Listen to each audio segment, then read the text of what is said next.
Assalamualaikum warahmatullahi wabarakatuh.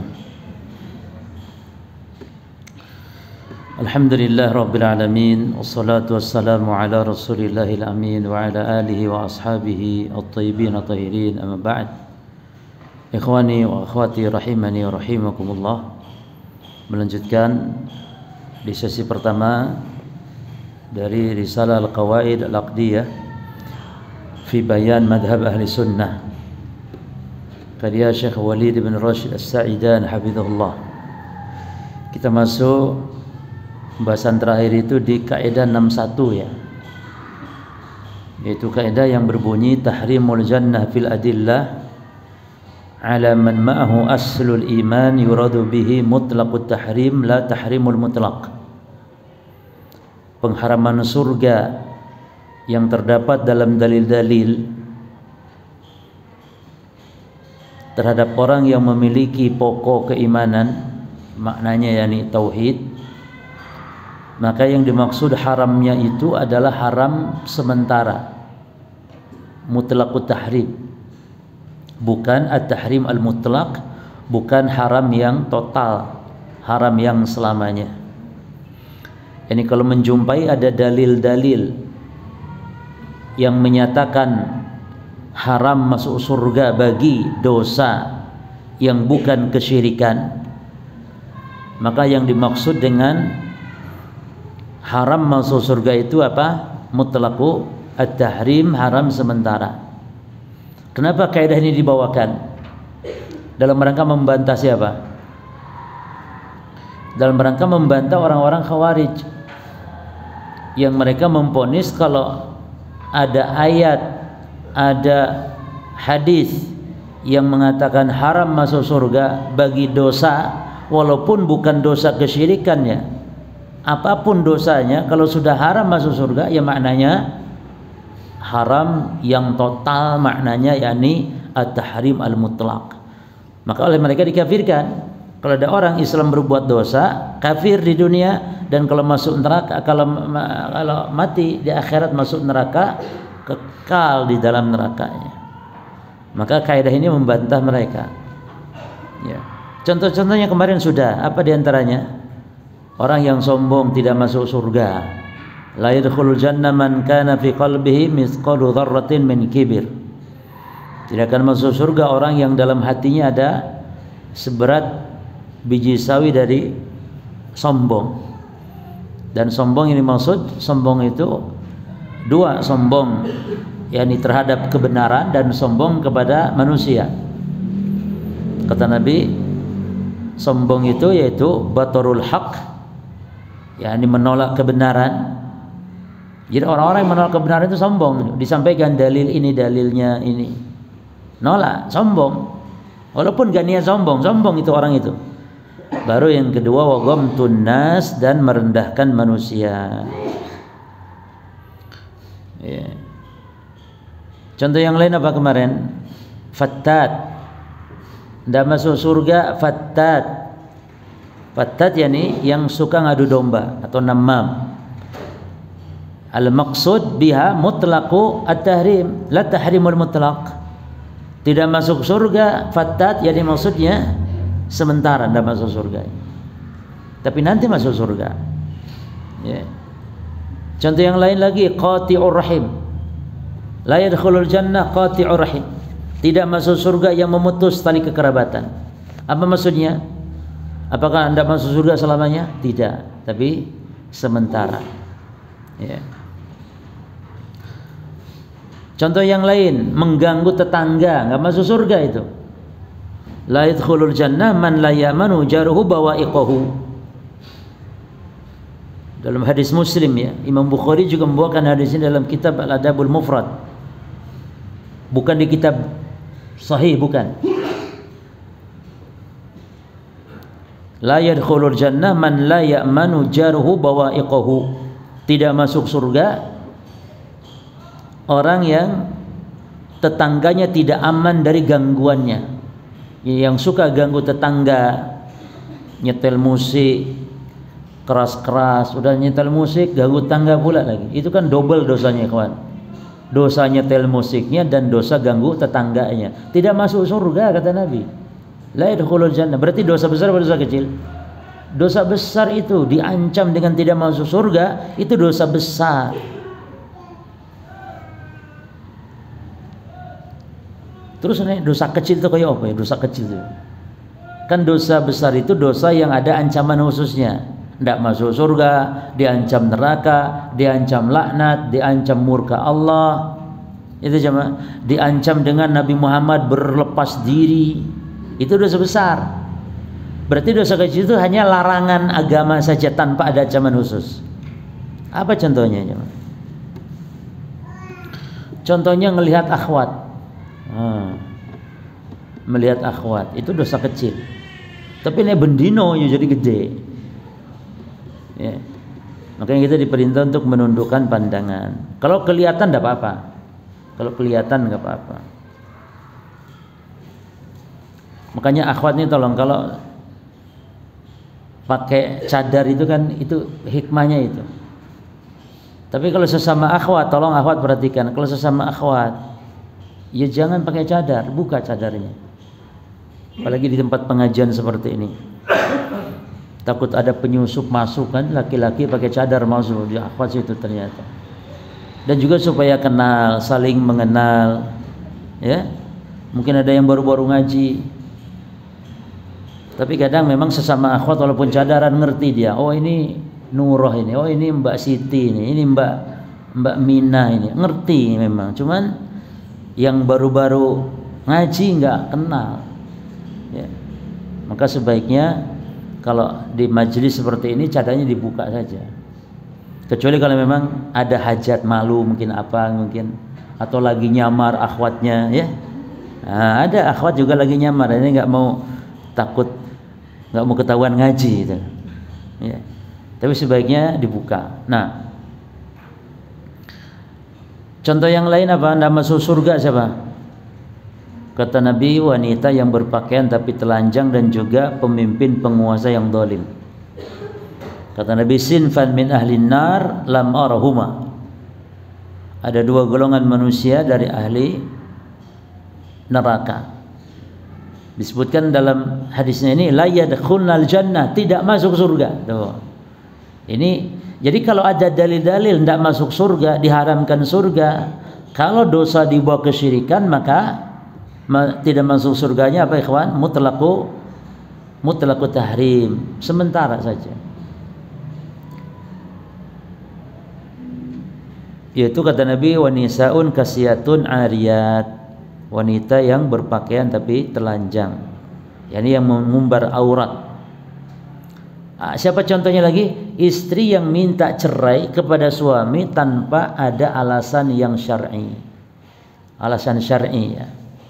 Ayyuma imra'atin sa'alat zawjaha talaqan fi ghairi ma ba'sin, wanita mana saja yang minta cerai pada suaminya tanpa alasan maka faharamun 'alaiha raihatul jannah, maka diharamkan baginya aroma surga. Ya. Siapa lagi contohnya? Yang membunuh kafir. Masya Allah, kafir loh. Yang membunuh orang kafir. Tapi kafir selain kafir harbi. Jadi membunuh kafir harbi boleh. Tapi membunuh kafir selain kafir harbi, kafir dhimmi, kafir mu'ahad, atau kafir musta'man, tidak boleh. Man qatala mu'ahadan, fi riwayah man qatala dhimmiyan lam yari raihatal jannah, tidak akan cium bau surga, aroma surga.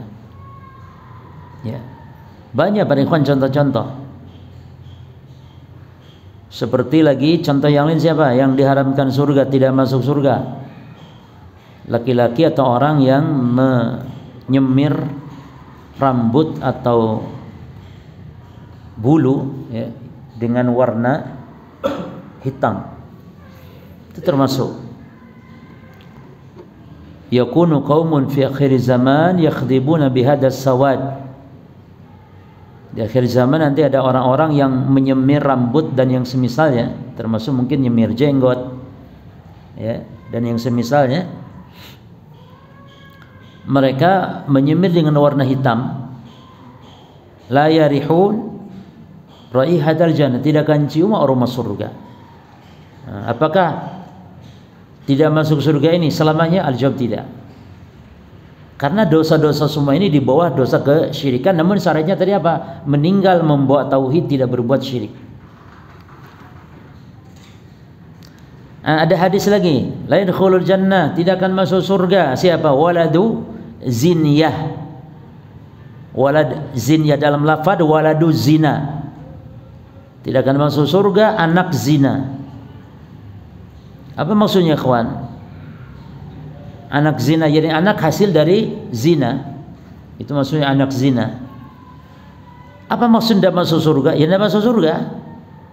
Masuk kok bisa, kan yang dosa ibu bapak ya.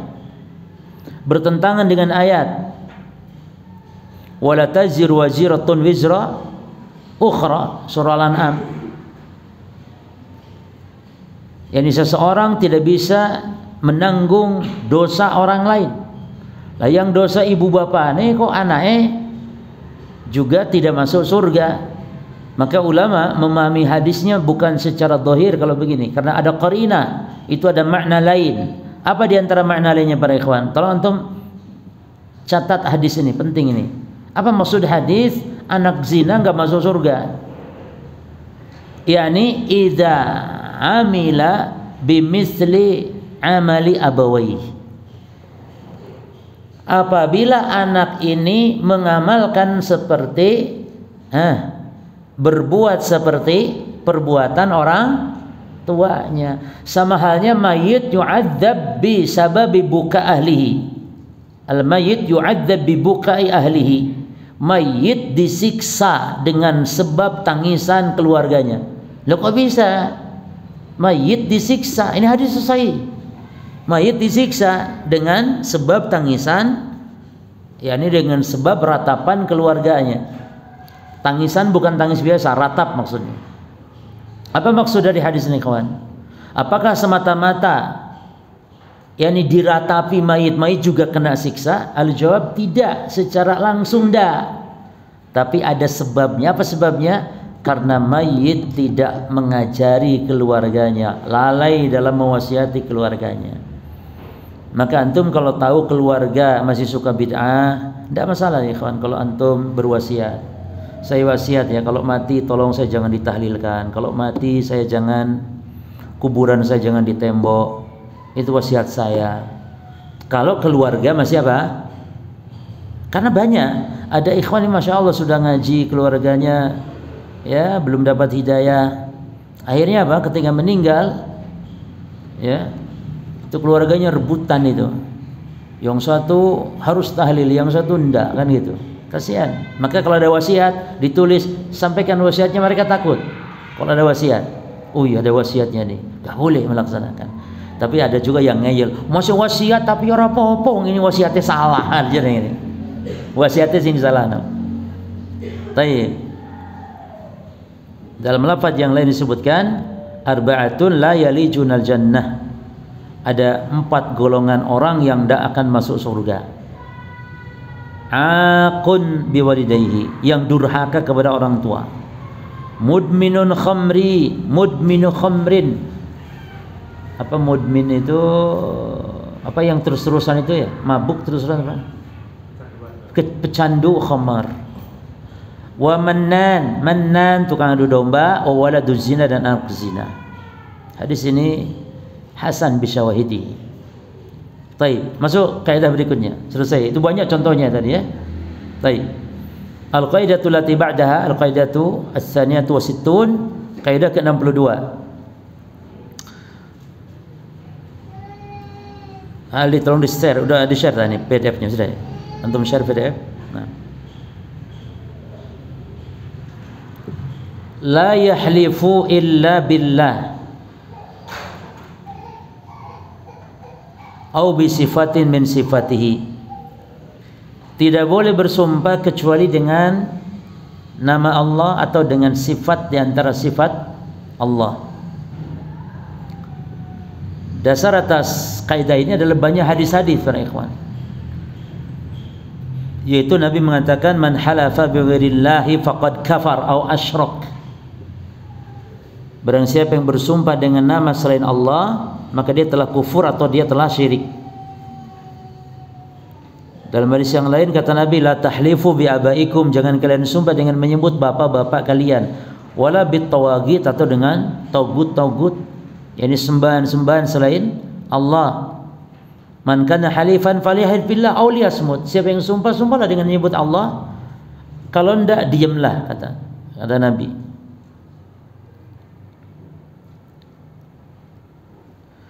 Adapun ada hadis ya ikhwan ya, bahwa Nabi pernah mengatakan dalam hadis tersebut, aflah wa abihi in sodaq. Ada hadis seperti itu. Dia akan beruntung demi bapaknya kalau dia benar. Makanya ikhwan, ini lafad adalah syadah. Lafad ini adalah lafad yang syad, yang ganjil. Artinya lafad ini tidak benar. Yang benar tanpa ada kata-kata sumpahnya. Yang betul aflah in sodaq. Itu yang betul hadis itu. Terus antum harus kritis ikhwan. Kalau ada ahli bid'ah bawakan hadis ikhwan, hatta bawakan Quran, namanya ahli bid'ah, kalau berdalil membenarkan bid'ahnya, itu wajib antum nggak percaya dulu, gitu loh. Ahli bid'ah bawakan ayat, bawakan hadis untuk membenarkan bid'ahnya. Contoh tawassul dengan jah Nabi, tawassul dengan jahnya Nabi, yani ya Rabbi bil Mustafa atau ya Rabbi bi jahi Muhammad. Bawakan hadis, ada hadis tawassalu bi jahi fa inna jah indallahi azim, jelas hadisnya maudhu'. Lalu ada lagi, saya kemarin dikirimi apa ya, di grup dikirimi,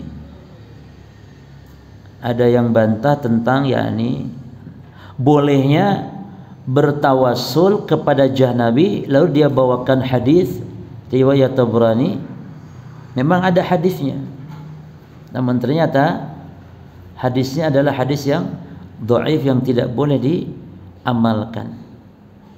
Di mana di situ bahwasanya katanya Nabi berdoa ketika Fatimah binti Asad bin Hashim, ibunya Ali bin Abi Thalib, meninggal. Itu Nabi mendoakan dan Nabi bertawassul dengan para nabi. Itu Nabi mengatakan atau Nabi berdoanya,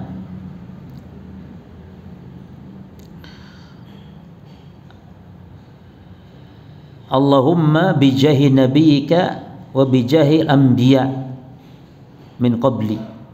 Ya Allah, dengan jah nabimu, yakni siapa nabimu? Yani maksudnya Nabi Muhammad. Nabimu ya Allah, yakni aku Nabi Muhammad. Wa bijahil anbiya, dan jahnya para nabi. Kadang-kadang orang yang lemah ilmu langsung, oh iya ternyata ada hadisnya, berarti yang disampaikan dia, bahkan yang lain-lain pun berarti dia benar sebenarnya, punya dalil. Hanya saja Wahabi itu sudah terlalu terburu-buru, suka cepat memvonis bid'ah syirik, padahal dalilnya Wahabi ini dia bukan nggak nemu, sudah dibahas oleh para ulama, dibahas. Imam Ibnu Jauzi membahas hadis ini, bahwa hadis ini adalah dhaif, disebutkan karena ada rawi, ya. Imam Ibnu bahkan Imam Al-Haythami dalam Majmu' Zawaid juga menjelaskan bahwa di dalamnya ada rawi bernama Ruh bin Salah yang didhaifkan, dan termasuk di antara rawi-rawi al-majhulin, rawi-rawi yang majhul. Hadis seperti ini yang enggak boleh dijadikan dasar para ikhwan. Makanya ahli bidah itu mesti kalau dalil, kalau hadis enggak apa-apa masih dhaif, palsu pun ora apa-apa, sing penting kan ono hadis, sing penting ono sing dukung nais. Ya. Nah, nek Quran bagaimana? Kalau Quran yang salah itu pemahamannya. Enggak mungkin Allah menyetujui ada ayat yang menyetujui kebid'ahan, enggak mungkin, mustahil. Berarti yang salah pemahamannya kalau Quran. Kalau hadis periksa dua, satu keabsahannya benar tidak, yang kedua istidlalnya benar atau tidak. Kalau Quran cukup satu tok. Quran nggak usah diperiksa, Quran pasti sahih. Masa ada Quran yang dhaif?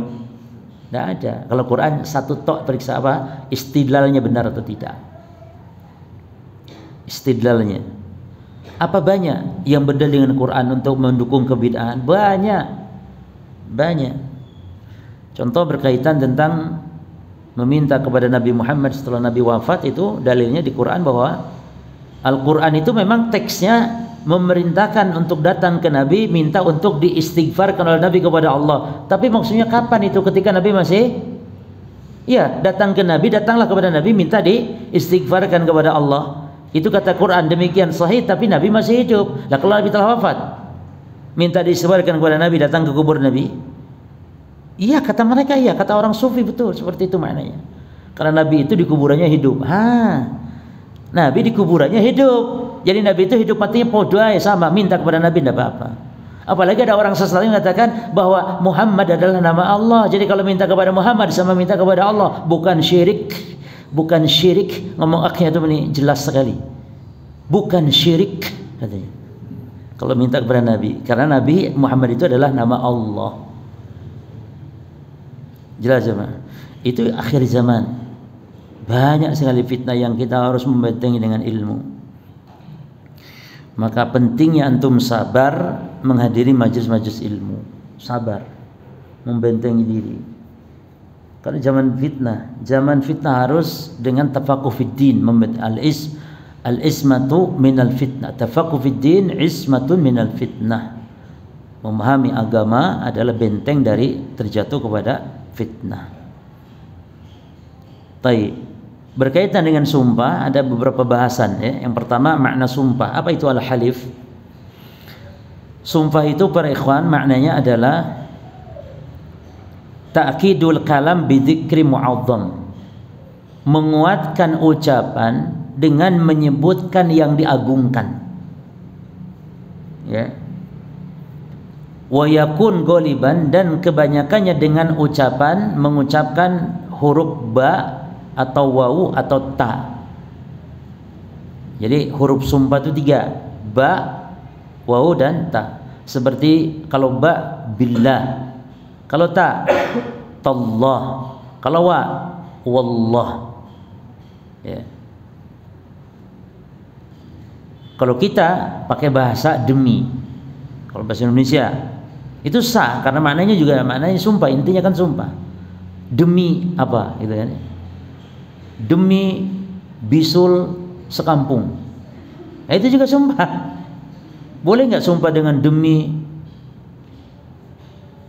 apa? Bisul sekampung. Termasuk ada sumpah pocong ya. Itu sumpah-sumpah yang tidak diperbolehkan. Sumpah. Apa hukum sumpah dengan Quran, ikhwan? Jangan ngomong Quran dengan mushaf. Kalau bersumpah dengan mushaf, ini dirinci. Kalau menyebut demi mushaf, jelas, demi Quran, maka dirinci. Kalau yang dimaksud Quran, yakni kalamullah, boleh bersumpah dengan mushaf. Kalau yang dia maksud apa jemaah? Kalamullah. Karena yang ada dalam mushaf ini kalamnya siapa? Yang ada dalam mushaf, tulisan-tulisan yang dalam mushaf, kalamnya siapa itu? Kalamnya Allah Subhanahu wa ta'ala. Tapi kalau ini maksud dengan bersumpah dengan mushaf, ini maksud yakni tulisan, kertas, buku ini, maka enggak boleh karena itu makhluk. Jadi Quran ini kertasnya makhluk bukan? Makhluk ya ikhwan. Bahkan antum ketika membaca Al-Quran, suara antum makhluk. Alhamdulillahi rabbil alamin. Suara ana ini sekarang makhluk. Tapi yang ana lafadkan makhluk bukan? Bukan, kalam Allah dia. Yang ana lafadkan kalam Allah. Tapi kalau bersumpah dengan Quran maksudnya yakni Qurannya dia bersumpah demi Allah dan semisalnya, lalu Qurannya diangkat. Nah, itu enggak boleh, bid'ah termasuk. Tapi kalau ada orang sumpah demi Quran. Kalau demi Ka'bah, oh jelas demi Ka'bah. Jelas kalau demi Ka'bah enggak boleh. Karena Ka'bah makhluk Allah. Demi aras, demi kursi, demi langit, demi bumi. Itu semuanya sumpah dengan makhluk, hukumnya kufur. Cuman misalnya syiriknya akbar apa asghar? Hukum asal pensetaraan Allah dengan makhluk, hukum asal dalam lafaz itu hukum asal syiriknya kecil. Maka ngomong kalau nggak ada Allah dan kamu, ini pensetaraan Allah dengan makhluk. Demi Allah, demi Rasulullah, ini pensetaraan Allah dengan makhluk. Hukum asalnya syirik apa ikhwan? Syirik kecil. Hukum asalnya semua syirik kecil. Kalau tanpa Allah dan kamu, syirik kecil hukum asalnya. Taib. Dan ijma ulama tentang haramnya bersumpah dengan nama selain Allah dan dihukumi syirik. Itu nggak ada khilaf. Jadi kalau ada orang membolehkan berarti itu menyelisih khilaf, dan itu sesat, menyelisih khilaf maknanya. Ya. Ibnu Umar pernah mendengar ada orang mengucapkan wal Ka'bah, karena Ka'bah itu kan sesuatu yang diagungkan memang. Faqala, kata Ibnu Umar, la tahlif bi ghairillah, jangan kau sumpah dengan selain nama Allah. Fa in sami'tu Rasulullah SAW yaqul, karena aku mendengar Nabi bersabda, man halafa bi ghairillah faqad kafara wa asyrak. Karena aku mendengar Nabi bersabda, siapa yang sumpah dengan nama Allah selain Allah atau dengan selain Allah, maka dia telah kufur atau syirik. Nah, adapun hukum sumpah sendiri diperinci. Yang pertama, in kana al-halif bi ghairillah, kalau bersumpah dengan menyebut selain Allah, wa yuqsadu at-ta'zimu ka ta'zimillah, dan maksudnya adalah mengagungkan selain Allah seperti mengagungkan Allah, atau ya'taqidu bi jawazil halif bihi, atau meyakini bolehnya. Perhatikan ikhwan rinciannya, ini penting merinci ini. Apa yang pertama? Kalau bersumpah dengan apa? Selain Allah. Apa maksudnya? Dia mengatakan dengan selain Allah tadi, apa maksudnya? Mengagungkan selain Allah ini seperti mengagungkan Allah, atau apa lagi? Meyakini bolehnya sumpah dengan selain Allah, fahuwa syirkun akbar atau asghar? Ya ikhwan, bahwa syirkun akbar atau asghar? Meyakini bolehnya, meyakini juga bahwa agungnya ini seperti agungnya Allah. Fahuwa syirkun akbar. Terus yang syirik kecil piye? Yang kedua, in kana al-halifu bi ghairillah.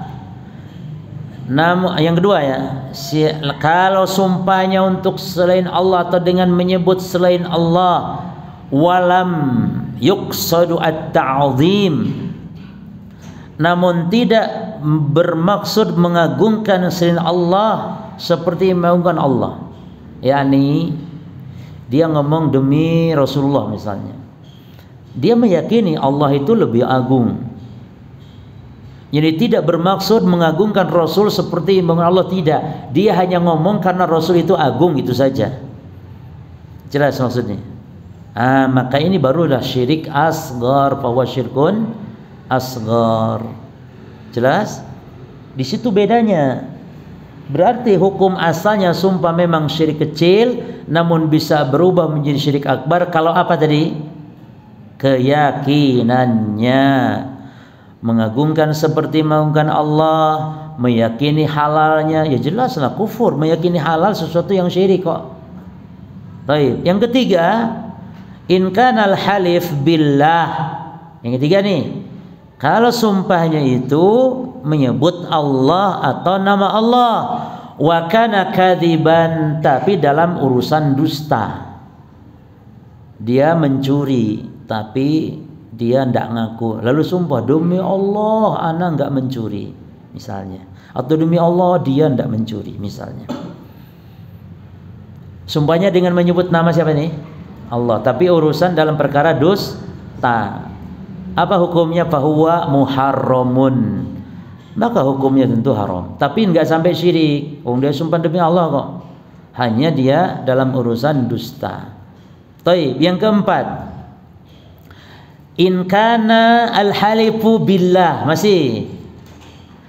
Jika sumpahnya dengan menyebut Allah, menyebut nama Allah. Sampai sini sama enggak dengan yang nomor 3? Sama-sama menyebut nama Allah. Coba bedanya yang ini yang mana? Aywa, wa kana shadiqan, namun dalam perkara yang jujur. Ya, dia memang tidak mencuri. Maka dia sumpah demi Allah. Dan memang yang dituduh itu yang harus sumpah, ikhwan. Yang menuduh harus bawa saksi. Itu kaidahnya. Ya. Yang nuduh harus bawa bukti atau saksi, yang dituduh cukup sumpah.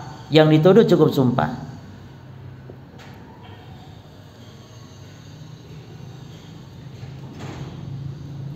Maka asyahid 'alal mudda'i wal halifu 'ala man ankara. Jadi yang nuduh harus bawa syahid. Yang dituduh, yang mengingkari yang dituduh harus atau cukup bersumpah. Apa hukumnya nih? In kana billah wa kana shadiqan. Sumpah dan dalam perkara yang jujur dan supaya nyebut nama Allah. Apa hukumnya? Jaizun. Hukumnya jaizun, namun ada namunnya tetap. Wala yambagil iksar. Tidak boleh, tidak sepatutnya al-iksar. Apa iksar? Sering. Karena merendahkan nama Allah. Dikit-dikit sumpah. Berbeda kalau nyebut nama Allah tapi niatnya nggak sumpah, boleh itu. Ada orang nyebut demi Allah tapi bukan sumpah niatnya, boleh. Contoh, wallahi ana lapar. Wallah ana juga lapar. Boleh enggak itu? Boleh, karena dia bukan sumpah. Jadi orang-orang Arab itu kalau minta-minta sesuatu, misalnya minta, dia nyebut nama Allah dia. Ya ayuhan nasu taqu rabbakumul ladzi khalaqakum min nafsin wahidah wa khalaqam minha zawjaha wa batha minhuma rijalan katsiran nisa. Wattaqullaha alladzi tasaaluna bihi wal arham. Wattaqullaha alladzi tasaalun. Bertakwalah kepada Allah yang kalian kalau saling meminta nyebut namanya Allah. Takutlah kalian kepada Allah. Artinya boleh. Tapi kalau sumpah nih, sumpah, apalagi sumpah untuk melariskan dagangan, walaupun jujur nggak boleh. Wallahi pokoknya 100.000 modalnya tok, yes. Jujur memang. Apalagi bohong, ikhwan, modalnya 50, ngaku 100. Demi Allah pokoknya 100 sih. Pokoknya tok ya Gus, ora apa-apa rugi aku demi Allah. Padahal seuntung 50, ngomong rugi demi Allah. Iku gelondong nih. Masih jujur loh nih, nyebut nama Allah tuh ndak boleh apa? Masih jujur. Dalam urusan dagang maksudnya. Karena untuk melariskan dagangan dia bawa nama Allah, demikian rendahnya gitu loh, merendahkan Allah. Hatta dalam urusan-urusan bukan dagang ya jemaah, jujur dia, sumpah dia, namun sering-sering nggak boleh juga. Ya sumpah kalau memang dibutuhkan ya kawan. Perlu tuh sumpah ketika antum dituduh mungkin. Perlu untuk bersumpah, atau ketika antum menyampaikan sebuah fatwa yang fatwa ini benar supaya antum dipercaya dalam fatwa itu, boleh. Demi Allah musik ini haram, demi Allah ana berani bersumpah demi Allah musik ini haram. Tidak masalah untuk menguatkan, tapi dikit-dikit sumpah demi Allah. Bu, sampean wis nyapu ruang tengah ta? Wis Mas, mosok demi Allah Mas, wis Mas. Nggak perlu lah sumpah-sumpah kayak gitu, wis cukup. Cuman suami juga iya nih wis, ya iya wis aja. Mosok sih Bu, lu Mas, wallahi Mas wis. Ini sampai ada sumpah. Ya. Taib. Berita ada berapa hukum? 4. Ya. Ada 4 hukum. Syirik akbar, syirik asghar, muharram, dan yang boleh namun tidak boleh sering-sering. Nah,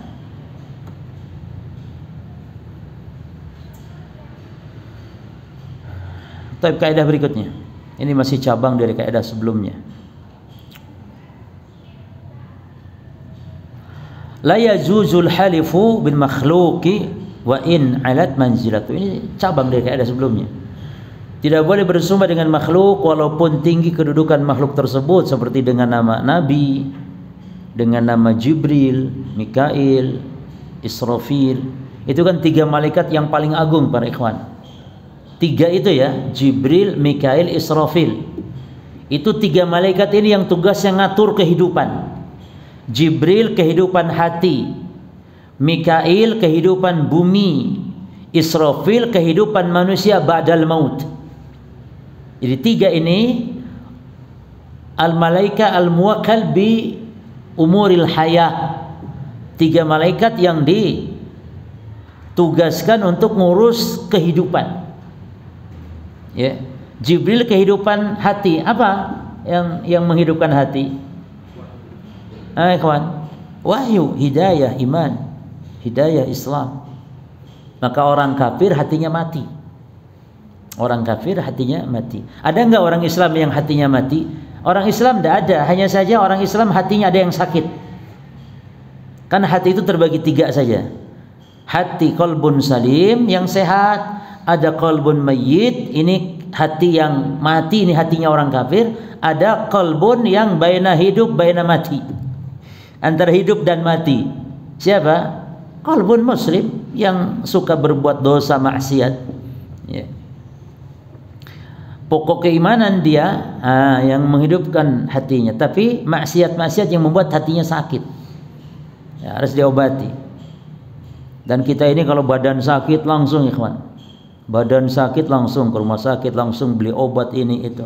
Tapi giliran hati sakit menengai santai-santai saja. Apa hati sakit contohnya? Kalau sudah malas ibadah, itu hati yang berpenyakit. Tidak lezat baca Quran, nggak pernah baca Quran.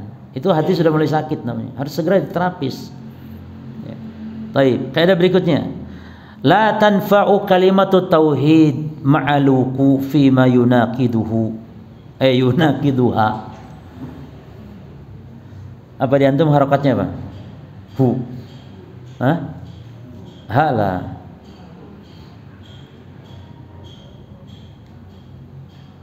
Karena kalimatu ya kan muannas, jadi ha. Tidak bermanfaat kalimat tauhid apabila dibarengi dengan yang membatalkannya. Yang mengucapkan la ilaha illallah itu tidak berguna. Makanya ada syarat la ilaha illallah dan ada pembatalnya la ilaha illallah.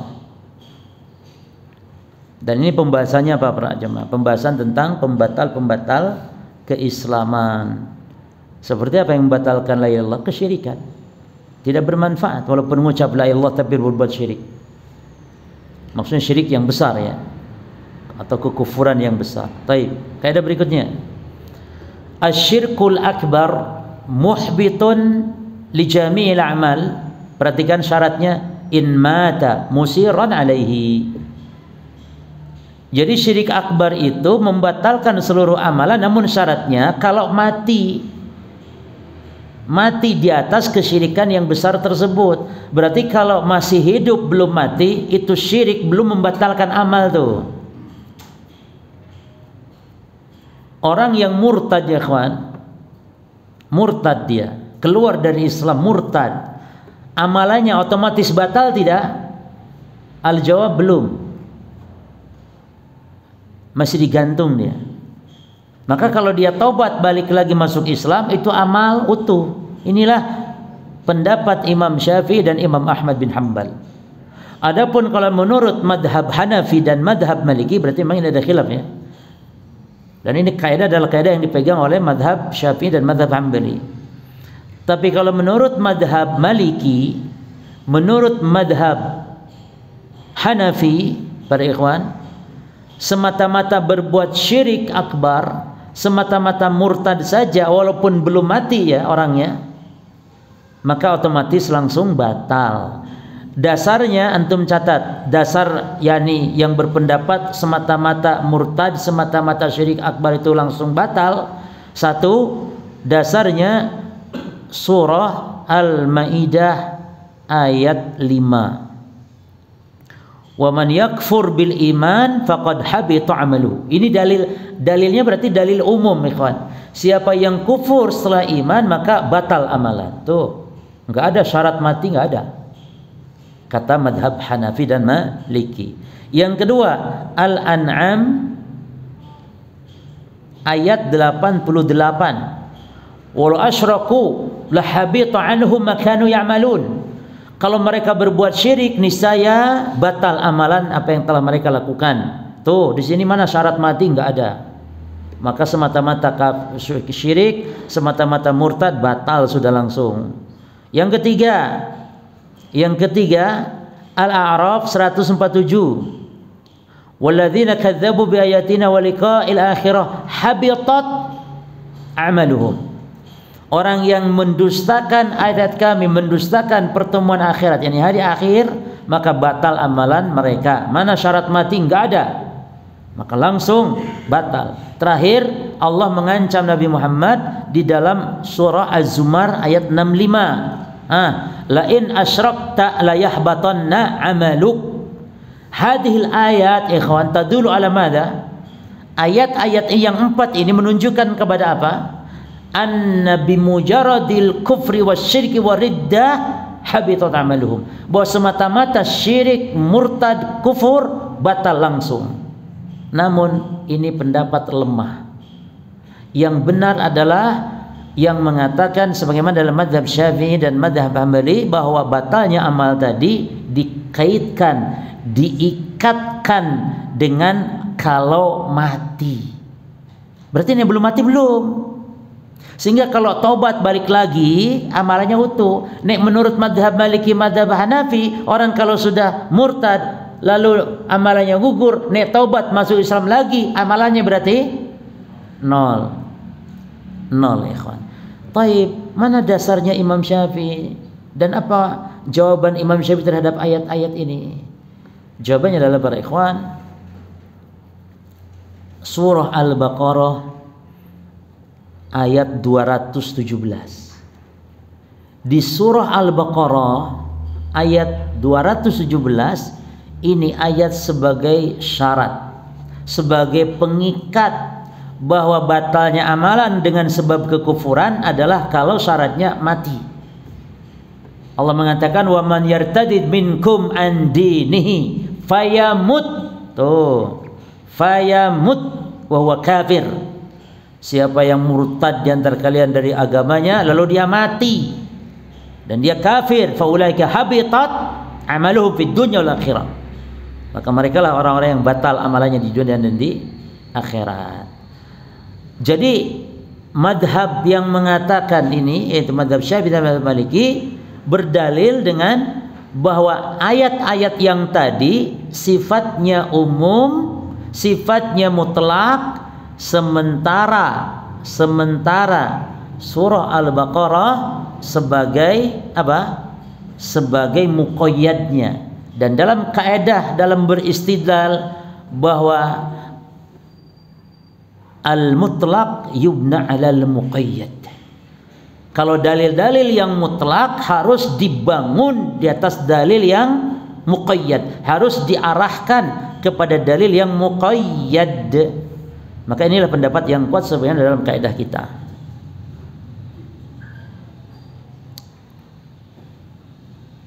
Jelas ya ikhwan? Apa kaidahnya dalam beristidlal?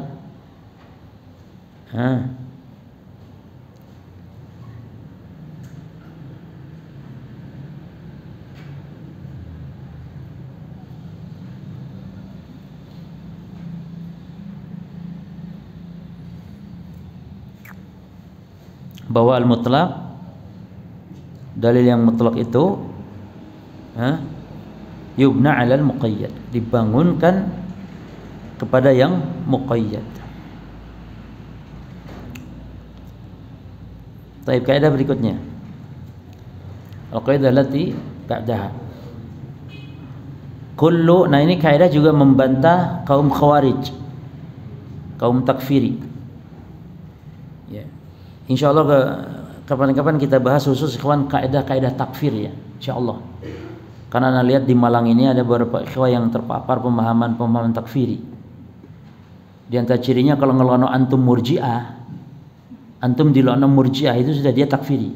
Karena di antara ciri khas orang-orang Khawarij adalah kalau kepada ahli sunnah ngomongnya Murji'ah. Dia sendiri detail-detail Murji'ah kadang-kadang mungkin tidak paham, tapi ngomong Murji'ah. Ya. Ustaz-ustaz Roja semuanya Murji'ah. Gitu.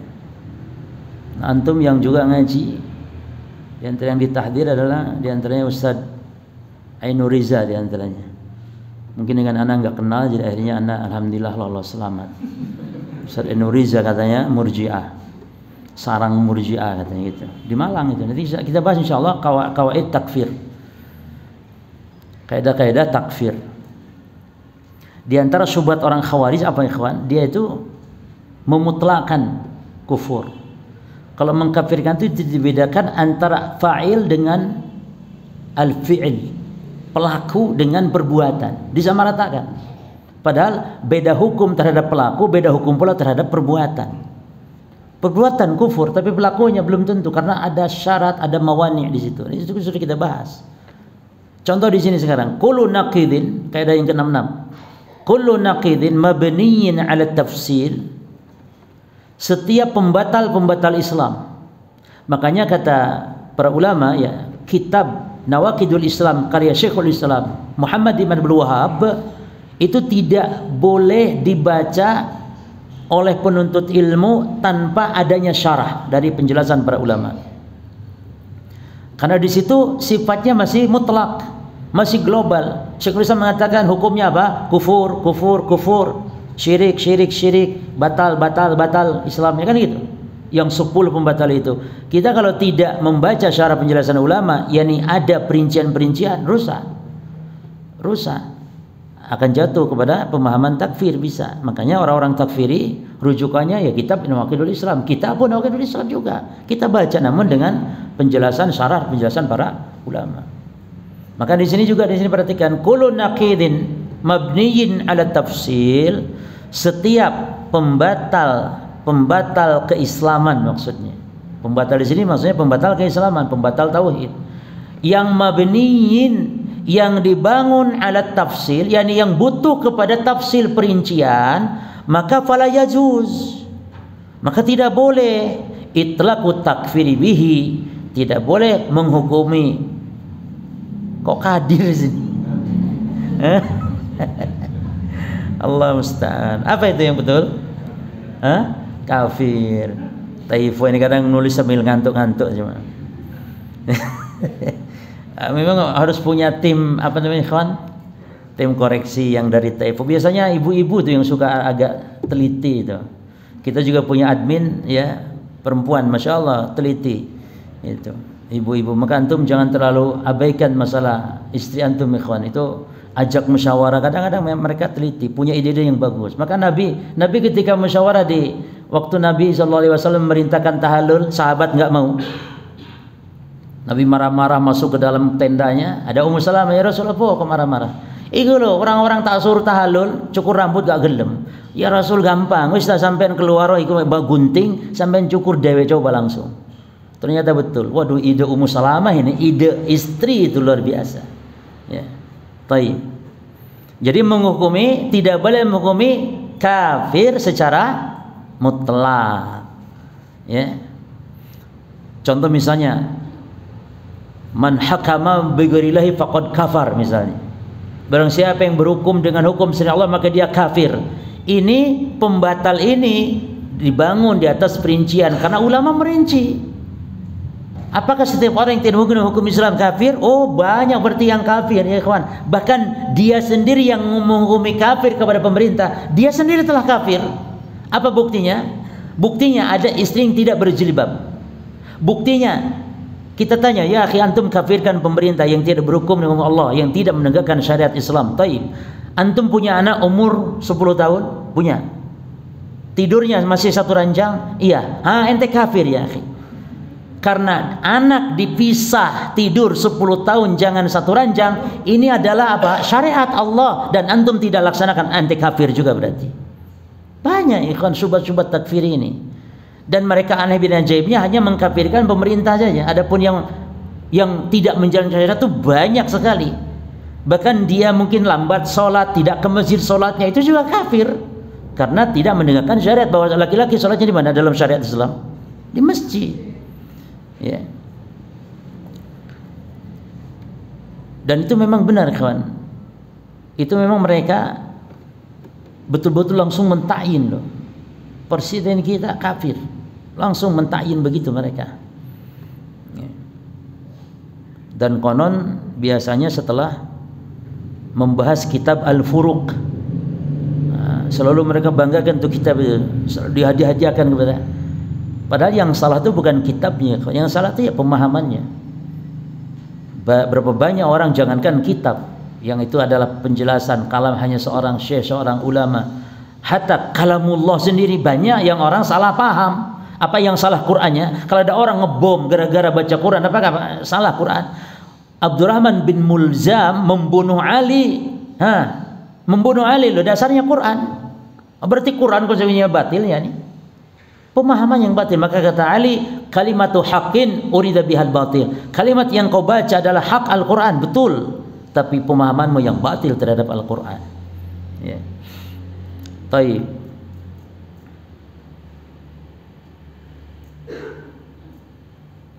Contoh misalnya al-i'rad an syariatillahi ta'ala, man arada, siapa yang berpaling, itu pembatal nomor 10 tuh dalam kitab Nawaqidul Islam. Berpaling dari syariat Allah maka dia kafir. Apakah setiap orang yang berpaling kufur? Ada dua, berpaling itu ada yang mutlak, al-i'radul mutlak, ada yang mutlakul i'rad. Berpaling yang mutlak adalah memang dia tidak menjalankan agama secara total, ya jelas kufur. Tidak mau sholat, tidak mau ngaji, tidak mau puasa, tidak mau haji, tidak mau umroh, tidak mau, pokoknya agama nggak ada, cuma di KTP-nya tok memang muslim, agama Islam, tapi dia nggak pernah menjalankan, ya jelas kafir tuh jemaah. Ada yang kedua, al-irad itu mutlakul irad, berpaling, jadi kadang sholat, kadang enggak, kadang ngaji, kadang enggak, kadang puasa, kadang enggak, ya dia tetap masih muslim, namun muslim yang kacau gitu. Muslim yang kacau gitu ya kawan, ini yang lemah imannya, ya. Makanya kalau Syekh Utsaimin lebih bijak dia, orang yang tidak sholat itu kafir tidak dilihat saja mana lebih banyak sholat, lebih banyak tidak sholatnya. Itu Syekh Utsaimin rahimahullah. Kalau lebih banyak tidak sholatnya kafir kata Syekh. Tapi kalau sholatnya bolong-bolong, lebih banyak sholatnya daripada tidak, ya tidak sampai kafir. Tapi ada loh ulama Hambali yang langsung kafir, sekali tidak sholat kafir sudah. Ya, sekali tidak sholat kafir karena memang ada nas. Namun yang rajih wallahu alam, selama masih meyakini wajibnya sholat, kalau cuma sekali atau karena malas dia tidak sholat maka tidak sampai kafir. Tapi demi Allah ya kawan, dia sudah melakukan perbuatan dosa besar di antara dosa besar, lebih berat daripada berzina. Dosa meninggalkan perintah itu lebih berat daripada dosa jatuh kepada larangan. Bedanya antara Adam dengan iblis, Adam itu adalah jatuh kepada larangan. Nah iblis meninggalkan perintah. Ada unsur sombongnya masalahnya. Kalau meninggalkan perintah, meremehkan yang memerintahkan kan itu, ya. Meremehkan yang memerintahkan. Makanya berzina dengan tarkus shalah, mana yang a'zam indallah? Tarkus shalah. Kalau berzina nggak ada ulama yang menghukumi kafir, nggak ada. Ijma ulama ahli sunnah ya. Ijma ulama ahli sunnah, bukan khawarij. Ahli sunnah ijma kalau berzina tidak kafir. Tapi ulama ahli sunnah wal jamaah khilaf kalau ada orang meninggalkan sholat. Maka kalau gitu lebih baik kita hati-hati. Kita harus perhatikan juga ulama yang menghukumi kafir ya kawan. Karena bisa jadi juga benar, hati-hati. Berarti kita tidak boleh sembarangan dalam urusan sholat. Sholat ya kawan. Hubungan dengan Allah perbaiki. Allah akan memperbaiki hubunganmu, kehidupanmu, rizkimu, keluargamu, ya, dengan sholat. Makanya Allah mengatakan wa'mur ahlaka bis-shalah wastabir 'alaiha. Nahnu narzuquka wal 'aqibatu littaqwa.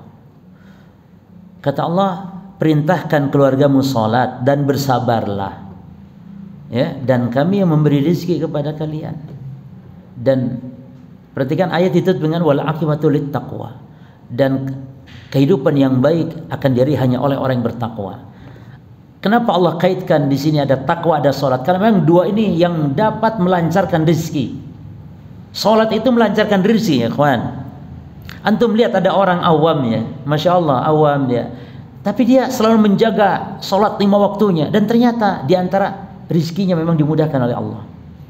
Karena sholat luar biasa, sholat tepat waktu, jaga waktu, selalu di masjid misalnya, ya itu luar biasa. Makanya kata Imam Ibnu Katsir tentang ayat tadi, yakni idza aqamtas shalah ya'tika rizqu min haitsu la yahtasib. Kalau kau sudah mendirikan sholat, maka rizki datang dari jalan yang tidak disangka-sangka. Karena Allah berfirman di situ, kami yang memberi rizki. Lalu Allah tutup ayat dengan wal akibatu litaqwa. Lihat ayat yang lain, takwa. Kaitannya ya rizki. Wa man yattaqillaha yaj'al lahu makhraja. Lalu wa yarzuqhu min haitsu la yahtasib. Ini takwa. Takwa lebih umum lagi dari menjaga sholat. Menjaga sholat bagian dari takwa. Kan banyak di antara kita ini meremehkan sholat. Ya. Sholatnya sholat tapi waktunya lambat. Apalagi ibu-ibu di rumah tuh alasannya wis masak, wis ngepel, wis nyetrika. Biasanya ngono iku nang bojone masak adan lho Mas, sampeyan telat masbuk sampeyan. Lho pas awake mulih teko masjid lho sik sing nyetrika iki. Sik nyetrika sik. Wis salat Bu? Urung.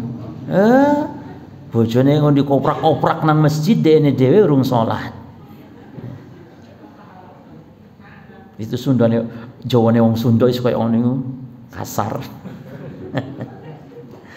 Baik. Saya itu sampai ada orang Sunda ndak percaya. Sampean orang Jawa Barat, orang Sunda. Iya. Masa gak kelihatan orang Sunda. Yo aku sini nang Jawa, bojoku yo wong Jawa. Baik, kaidah berikutnya. Habis ya kita nih ya, habis. Baik. Kita lanjut nanti insyaallah. Kaidah 67 ya. Barakallahu fikum.